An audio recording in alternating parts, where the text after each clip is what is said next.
আমার বোন ফেলানি যখন মারা যায় তখন আমার বাবা পুরোপুরি ভেঙে পড়ছিল।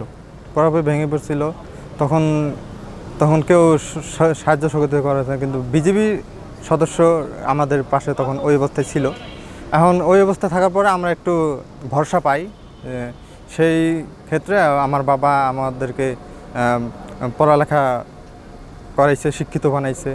এখন আমি সেই যোগ্যতায় শিক্ষিত হওয়ার পর সেই যোগ্যতা আমি বিজেপিতে পরীক্ষা দিই। পরীক্ষাতে আমি উত্তীর্ণ হই। যখন আমি পরীক্ষা উত্তীর্ণ হই, যখন আমি টিকি সব দিক থেকে টিকি, তখন ওরা জানতে পারলো, বিজেপিরা জানতে পারলো যে আমি ফেলানির ভাই। এবং সামনে আমার এই ট্রেনিং আছে, আপনারা সবাই আমাদের জন্য দোয়া করবেন। আমার পাশে কেউ দাঁড়ায় নাই, কিন্তু বিজেপি আমাদের পাশে দাঁড়াচ্ছে। বিজেপি আজকে থেকে না, যখন আমার মেয়ে মারা যায় তখন থেকে আমার বিজেপি পাশে, আমার পাশে সবসময় আছে। আমার পাশে যেন আমাদের মানে যে গরিব মানুষ, আমাদের খাওয়া ছিল না, ছিল না, খুব অভাবে ছিলাম, কিন্তু বিজেপি আমাদের অনেক সহযোগিতা করছে। বিজেপি সহযোগিতা করছে দেখে আমি আজকে ছেলেকে পড়াতে পারছি।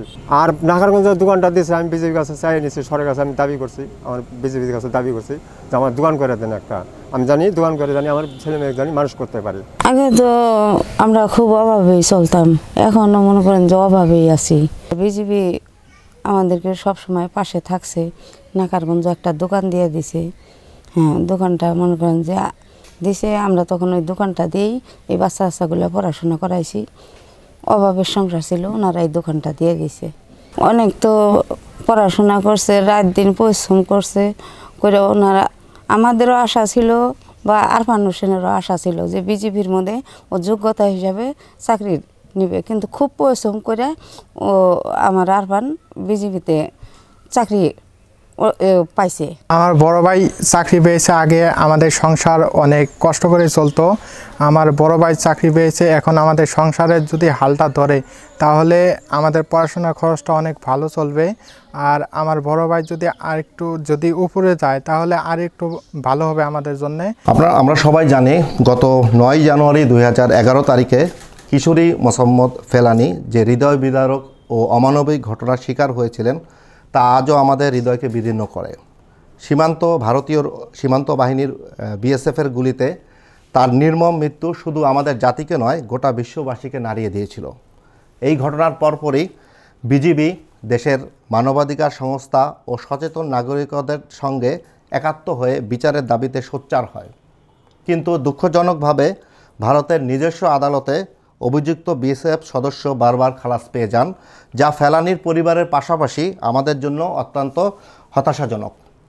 তবে এই শোকবহ ঘটনার পর আমরা ফেলানির পরিবারের পাশে থাকার চেষ্টা করেছি। মানবিক দায়িত্ববোধ থেকে বিজিবি আর্থিক সহায়তা দিয়েছে, একটি দোকান করে দিয়েছে যাতে তারা স্বাবলম্বী হয়।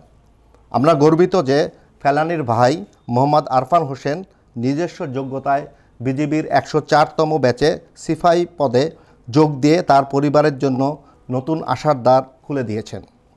বর্ডার গার্ড বাংলাদেশ সবসময় একটি পেশাদার, মানবিক ও দায়িত্বশীল বাহিনী হিসাবে সীমান্তে শান্তি, নিরাপত্তা ও মানবাধিকার নিশ্চয়তা দিতে প্রতিশ্রুতিবদ্ধ। অতীতে যেমন ফেলানির পরিবারের পাশে বিজিবি ছিল, তেমনি ভবিষ্যতেও আমরা তাদের যে কোনো ন্যায্য দাবিতে পাশে থাকব।